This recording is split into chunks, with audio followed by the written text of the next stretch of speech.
के लिए special class चलानी है, हम स्पेशल क्लास भी चला देंगे। अगर लगेगा कि कॉमन रेंज में आपसे मान लो प्रोग्राम एंड पॉलिसी के क्वेश्चन आप गलत कर रहे हो, करंट अफेयर्स आपका गलत हो रहा है, तो हम उस पर स्पेशल काम करेंगे, क्योंकि वही जो गलत हो रहा है वही आपको सिलेक्शन से बाहर करेगा। ठीक है।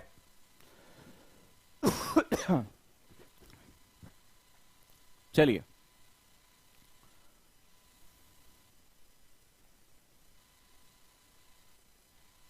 हाँ क्या बता रहे थे, पॉलिटी और उसमें क्लासेस लाइव ना होने की वजह से। अब तो लाइव हो गया ना सिस्टम में। आपको पता है कि साइबर अटैक हुआ था, हम बहुत परेशान हुए और बहुत कुछ इस बैच को डिस्ट्रॉय करने के लिए बहुत कोशिशें हुई थी, बट हमने सब कुछ जो है वो क्या कर लिया, डील कर लिया। राइट, हमने डील कर लिया और आप लोगों की वजह से हम लोग जुटे। अब थोड़ा आप लोगों का सपोर्ट चाहिए। सपोर्ट ये आ रहा है कि बहुत से बच्चे, जैसे 99 रुपए कोई कीमत नहीं होती, तो लोगों ने उसको वैल्यू नहीं समझा, उसका अरे 99 रुपए में क्या है। तो आप भी जो आपके पास ग्रुप हैं उनके बताइए कि यार क्लास अच्छी चल रही है, इन लोगों ने ऑनेस्टी के साथ पढ़ाया और कोई भी कंप्रोमाइज नहीं किया है, और एक एक टॉपिक हमने जो है बताया है। तो मैं अब फिर से बताता चलूं कि एक जोश भरने का टाइम आ रहा है। ठीक है, जोश भरने का टाइम क्या है हमारा? जोश भरने का टाइम है सबसे पहले कि 100 जो हमारे पास टाइम बचा है उसमें क्या प्री क्रैक किया जा सकता है? डेफिनेटली किया जा सकता है। चलिए हम जो है उसको करने की कोशिश करते हैं। तो लेट्स स्टार्ट। ठीक है, तो लेट्स स्टार्ट, हम लोग शुरू करते हैं। फाउंडेशन बैच कब शुरू होगा, जैसे किसी ने पूछा है। तो फाउंडेशन बैच में अगर आप लोग एडमिशन लेना चाहते हैं तो आप लोग क्या करेंगे, फाउंडेशन बैच हमारा हो रहा है 27 फरवरी से शुरू, 5,999 में, केवल 300 बच्चों के लिए। तो अगर इसके साथ नहीं जुड़े हैं, जो एक साल पढ़ना चाहते हैं, ठीक है, अब तो 99 रुपए में चेक कर लिया ना कि ये लोग क्वालिटी देते हैं कि नहीं देते हैं। ठीक है, जैसे कबीर ने लिखा, सर क्वालिटी बहुत सही है, लगता ही नहीं कि 99 रुपए का बैच है, और आपका सी सेट का भी ऐसे बैच चला, thank you so much. Right, तो ये सारी चीजें हमारे साथ हैं। तो हमने उस पर कोई भी जो है वो कमी नहीं छोड़ी।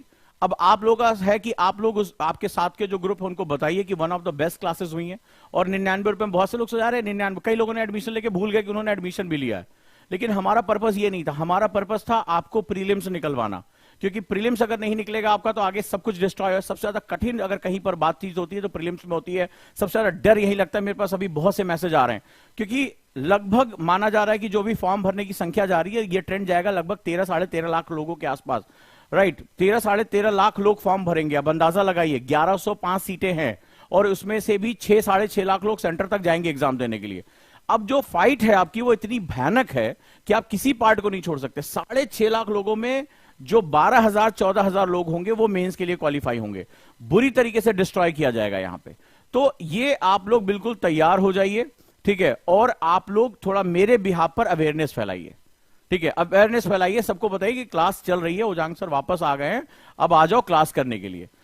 तो जो लोग नहीं जानते हैं भैया, 99 रुपए का ये बैच है। 99 रुपए में तो कहते हैं पिज्जा भी नहीं आता, तो जुड़ जाओ इसके साथ। तो चलो अब हम क्या करते हैं आज, तो प्रहार के लिए सब लोग ओके? मुझे कल या परसों तक रिपोर्ट चाहिए कि सब लोग प्रहार के साथ जुड़ चुके हैं, ताकि मेरा जो फॉरवर्ड स्टडी मेथड के साथ अब रिवर्स स्टडी मेथड भी हम लेकर आ जाएं।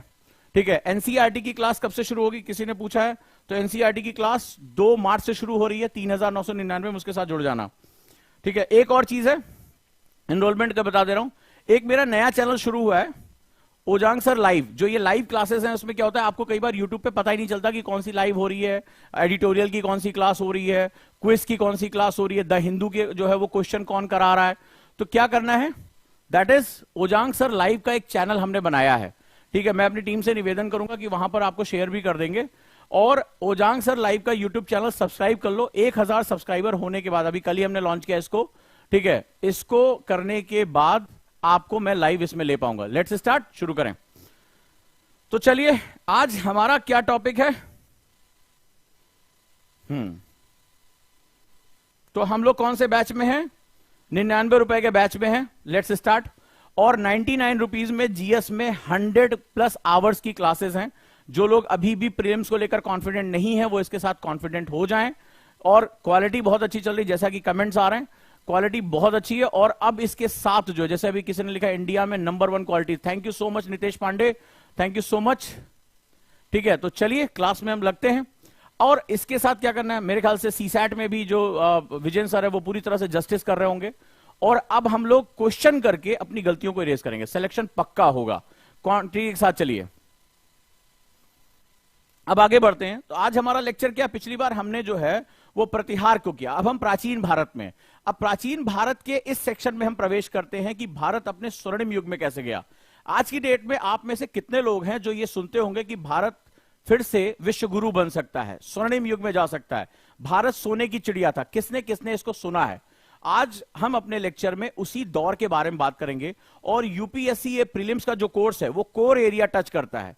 यूपीएससी हर चैप्टर से 6 से 7 डायमेंशन क्रिएट करता है। जैसे उस समय का सांस्कृतिक विन्यास यानी कल्चरल डाइवर्सिटी क्या थी, उस समय का आर्थिक क्या था, संगठन में क्या था। अगर आप प्रीलिम्स का क्वेश्चन देखोगे तो तुम पाओगे कि बार बार इन्हीं कैटेगरीज से क्वेश्चन लेकर आए गए। तो हमने जो नोट्स तैयार किए हैं इसमें वो इन्हीं कैटेगरीज के आसपास तैयार किए हैं। तो आपको क्या करना है, आपको इन्हीं कैटेगरीज को चेक करना है कि यहां से क्वेश्चन की बारंबारता यानी प्रोबेबिलिटीज बहुत ज्यादा होती हैं। तो आज हमारा जो है वो हिस्ट्री का अगला लेक्चर है और हिस्ट्री के इस लेक्चर में हम थोड़ा समझते हैं कि क्या चीज हमारे लिए, एंड दैट इज, एक बात कहूंगा, अगर आप में कुछ करने की इच्छा हो तो इस दुनिया में असंभव कुछ भी नहीं है। तो ठान लोग इस बार प्रीलिम्स निकालना है। सब लोग मुझे बताओ, यस सर, इस बार प्रीलिम्स निकालना है, चाहे दुनिया इधर से उधर हो जाए। आज का मेरा क्लास का पॉइंट क्या है, बहुत ध्यान से सुनो और पहले इसको इमेजिनेटिव हो जाओ। क्लास को क्या करना है, एक्टिव लर्निंग में लेके जाना है कि आज हम क्या सीखेंगे। और आज मैं इतिहास के उस हिस्से की बात कर रहा हूं जहां पर हमारी जो एक कहते हैं ना कि सांस्कृतिक विन्यास यानी जो हमारी कल्चरल एलिवेशन था वो सबसे पीक पर पहुंच गया था। और इसी वजह से भारत को स्वर्णिम युग कहा जाता है, यानी ये हमारा गोल्डन एरा कहा गया। और भारत यानी आज जो है वो अपने अतीत की तरफ जब देखता है, when we see our past, तो हमें इसी को फेच करना होता है। क्या हम नहीं चाहते कि हम भारतीयों के सर पे छत हो? क्या हम नहीं चाहते कि हर जो है वो व्यवसाय हो? हमारे यहां भी लिटरेचर, आर्ट, खगोल विज्ञान, एस्ट्रोनॉमी, साइंस, ये सब बहुत टॉप पर हो? क्या हम नहीं चाहते हमारे हर घर में स्किल हो और हम पूरी दुनिया का व्यापार अपनी तरफ खींच लें?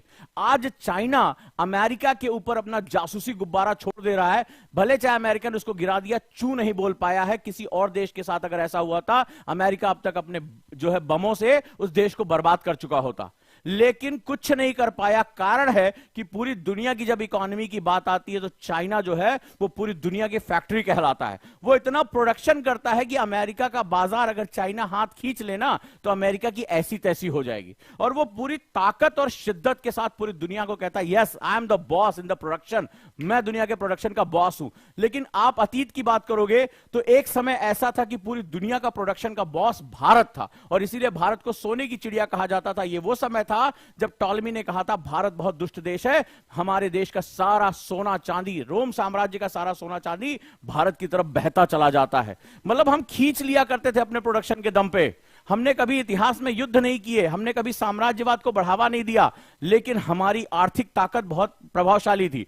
और अगर आज भारत अपने इस सांस्कृतिक और आर्थिक गिरावट के दौर पे है तो भारत इस काल को देखता है, तो उस काल का नाम क्या है ये जानना बड़ा जरूरी है, राइट? तो चलिए आज हम लोग जो है बात करते हैं और मजा आता है, ठीक है? हाँ, ये सारी क्लासेस आपको रिकॉर्डेड भी मिलेगी। आपको पता है कि ये जो अभी लाइव है और ये रिकॉर्डेड भी होगी, ठीक है? तो आपको सब मिलेगा। मजा आ रहा है तो आगे बढ़ते हैं। तो आज हम क्या सीखेंगे, प्री के जो इंपॉर्टेंट पॉइंट्स हैं। किसी चैप्टर से प्री में क्वेश्चन कहां आते हैं। अब हमें जो है वो बहुत कम टाइम में प्रीलिम्स को पूरा करना है और साथ ही साथ हमें क्वेश्चन लगाने हैं और हमें क्वालिफाई कर जाना है। 13 लाख लोग फॉर्म भर रहे हैं, 6 लाख कम से कम पहुंचेंगे सेंटर पे और हमें इसमें अपनी सीट छीननी है। तो हमें क्या अपना दिमाग लगाना पड़ेगा। कौन कौन सा? सबसे बड़ी बात, आज हम बात करेंगे गुप्त काल के बारे में। ये वो काल है जो भारत का स्वर्णिम दौर यानी गोल्डन एरा कहलाया, ठीक है? गुप्त काल के उदय कारण यानी reason for the rise of the Gupta period. कोई साम्राज्य उदय कैसे होता है, तो वो क्या पॉलिटिकल रीजंस थे, उसके कौन कौन से प्रमुख शासक हैं। क्वेश्चन मैंने देखो अभी क्विज कराया था तो यहां क्वेश्चन पूछा था तुमसे। सबसे बड़ी बात है कि जब कोई साम्राज्य इतना ताकतवर होता तभी हो पाता जब उसका प्रशासन यानी एडमिनिस्ट्रेशन बहुत अच्छा हो। क्योंकि एडमिनिस्ट्रेशन क्या करता है, रिसोर्स को डिस्ट्रीब्यूट करने का काम करता है। तो प्रशासन जितना बेहतरीन होगा रिसोर्स उतने डिस्ट्रीब्यूट होंगे, रिसोर्स जितने डिस्ट्रीब्यूट होंगे प्रजा में उतना ही संतोष होगा और प्रजा को उतना ही आउटपुट मिलेगा। बड़े ध्यान से इसको समझते जाना, ठीक है? आगे बढ़ते हैं। तो प्रशासन के बाद अर्थव्यवस्था, ठीक है? अर्थव्यवस्था की बात करते हैं। इकोनॉमी कैसी थी, क्योंकि इकोनॉमी क्या होती है, इकोनॉमी ब्लड की तरह होती है। तो शरीर के सभी अंगों को, प्रशासन को, इकोनॉमी को, ठीक है, सेना को, व्यापारी वर्ग को, सभी को जोड़ने का काम कौन करता है, इकोनॉमी करती है। अगर शरीर में ब्लड नहीं होगा तो क्या होगा, आदमी सारे ऑर्गन्स डेड हो जाएंगे। तो सेम चीज यहां पर भी होगी, समाज यानी सोसाइटी। क्योंकि समाज क्या होता है, समाज बेसिकली उस समय का आईना होता है। तो मैंने जानबूझ के ये सारे टॉपिक कलेक्ट किए, धार्मिक स्थिति, रिलीजियस सिचुएशन, और रिलीजन में क्या होता है, आर्ट एंड कल्चर मिक्स हो जाता है। उस समय लोग कैसे वास्तु करते थे, कैसी चीजें किया करते थे, समाज किस रूप में आगे डेवलप हो रहा था। ठीक है, तो ये बहुत इंपॉर्टेंट सेगमेंट है, बहुत इंपॉर्टेंट सेगमेंट है। तो अब हम क्या करेंगे, ये ऐसे पॉइंट्स हैं जहां से मैंने देखे हैं क्वेश्चन की प्रोबेबिलिटी बहुत ज्यादा होती है। तैयार हैं आप लोग? तो चलिए, और ध्यान रखिए पढ़ाता जाऊंगा, बीच में फिर ऑब्जेक्टिव क्वेश्चन होंगे, आपको बड़े ध्यान से करना है। रेडी? अब ये मत समझिएगा 99 रुपए का कोर्स है तो कुछ भी कर लेंगे। 99 रुपीज में भी आईएएस प्रीलिम्स इतनी शिद्दत से पढ़ाया जा सकता है जो शायद 10,000 रुपए के कोर्स में भी ना हो।